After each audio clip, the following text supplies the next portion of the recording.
Bravo 6, going dark. Hello everybody, and welcome back to some Ready or Not. It is me, Zeus, bringing you guys a new spin I had for an old idea. Those of you who've been around for a really long time, you'll remember a video I made about a potential game mode for Ready or Not, where you could play as the bad guy. As I put it, it's one of those, like, you get to play as the cartel or a gang member or whatever. And I liked that idea back then. It was basically like the movie Sicario and like Taken had a baby. To give you guys just a quick like once over of the old idea, your daughter gets kidnapped and is like killed by a cartel or whatever. And then you as just an ordinary dude go into like some Raul Menendez level like berserk mode, and you go raid the guy's house who runs the operation that had your daughter kidnapped. And you kill all those guys, and another cartel sees this and they're impressed with the idea. They're like, whoa, hey, you want to come work for us? Like, we only deal in drugs or whatever. We don't kidnap people. So you could, you know, keep us in charge, and with you at our side, we'll keep all the other cartels in line and they won't kidnap people. Like, we'll stop the trafficking. And you are like, all right, cool. And then there was gonna be like a subplot where you join the SWAT team to get like intel for your cartel, like where rival cartels would be at, and also to keep your guys out of harm's way, like where SWAT teams are looking or whatever, right? Like tell them to evacuate early, stuff like that. I liked the idea back then because I didn't really have an idea too thoroughly where the game would want to go. And as it appears, they're kind of going with the whole just straight up SWAT simulator thing. They don't so much want a story mode, but I think what would be a good idea for a story mode now is to have a story mode that's kind of less like a story mode and more of like a timeline of the events of like how Los Sueños got this bad. There's a guy that I was watching the other day, and he has a series that he goes over the lore of Ready or Not. I highly recommend the channel. Swing by. I'll actually leave a link in the top right now to one of his videos. Go give that guy a subscribe, because criminally underrated channel. He's got really high quality content, and I highly recommend.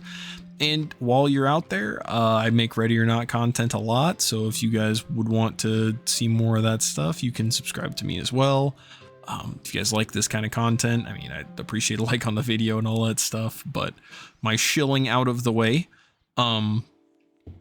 Basically what I could understand from the timeline is that there was like a strike on sanitation where like garbage men weren't being paid, and then the government kept making budget cuts to important areas like police department people and like security companies and veterans and stuff like that, and this caused a big like swell in inflation or something.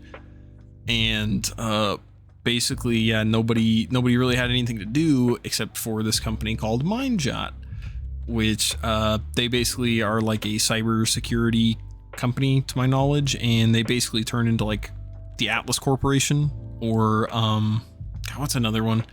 The guys from Payday, the Merryweather's Grand Theft Auto, Murdoch. There it is. Yeah, they basically turn into those guys. They become like a superpower because they don't use the US dollar, they use a cryptocurrency. So they kind of get people going, and it's just enough to like make crime be manageable, because if the dollar wasn't worth anything, people wouldn't do the crime kind of stuff. And keep in mind, this is just from what I understand. Definitely go watch those videos, because he goes way further in depth than I do.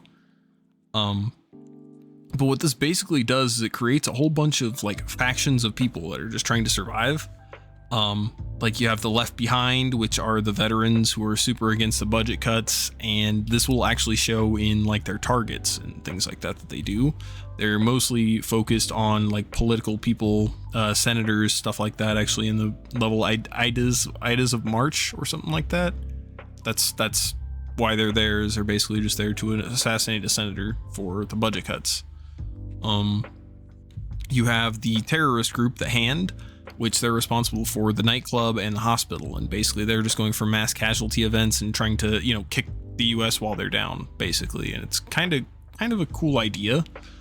There's a biker gang, there's the hoodie gang, there's just all sorts of factions of people that all just stemmed off this like sanitation strike.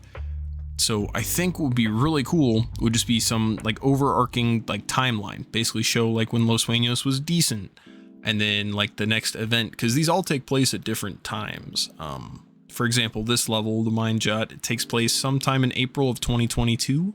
You can find that on a calendar somewhere, and unless the police station is like a, I don't know, it has a calendar in it as well that's labeled 1995 or no, I think it's 1975 or something like that. It's really old, but unless they're trying to go way back in time and kind of keep like a time period of like real life events that they want to include, or if they, you know what I mean, something like that.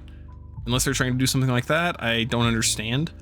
But I think it's going to be one of those things where it's just that the budget is so low, they haven't actually been able to like fix up the police station since the 70s. And I think they're going somewhere like that with it, but I don't know. See, I think that the story mode could just be a timeline, basically just events after events after events, and you just see the city getting progressively worse and worse, and then it gets a little more difficult and a little more difficult. And that's basically the new idea. I don't really have a direction for it so much as just, hey, maybe we get some organization in, huh? But anyway, that's going to do it for the video. I hope you guys enjoyed, and I hope you guys have a great rest of your day. You guys take it easy. Peace out.